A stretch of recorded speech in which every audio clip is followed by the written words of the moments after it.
আসসালামু আলাইকুম এভরিওয়ান, সবাই কেমন আছেন? আশা করি সবাই ভালো আছেন। আজকে চলে আসছে একটা পরিচিত জায়গার মধ্যে, আপনারা কম বেশ সবাই চিনেন, ব্রাহ্মণবাড়িয়া ট্যাঙ্কের পাড়, অনেকে লোকনাথ দিঘির পাড় বলে চিনে থাকেন। এখানে বড়শি দিয়ে মাছ ধরা টিকেটের মাধ্যমে প্রায় অনেক লোক আর অনেক দূর দূরান্ত জায়গা থেকে মানুষ এসেছে মাছ ধরার জন্য। অনেকে এসেছে শখ করে। এখানে প্রচুর ধৈর্য ধরতে হয় মাছ ধরতে হলে বড়শি দিয়ে। কিন্তু আজকে আবহাওয়াটা বেশি একটা ভালো ছিল না, তাই তেমন মাছও পাওয়া যায়নি। শহরের দিকে সব জায়গাতে টিকিটের মাধ্যমে মাছ ধরা হয়, আর এই বিষয়টা হলো অনেকে শখ করে কিন্তু মাছ ধরে। টাকাটা বড় না, শখ বড়। এইদিকে মনে হয় মাছ ধরা পড়ছে।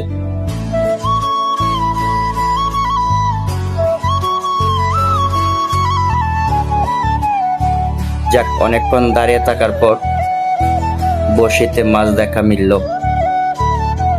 বৃষ্টি হয়ে গেছে মধ্যে, এই জন্য মাছ বৃষ্টির সময় বড়শিতে ধরে না।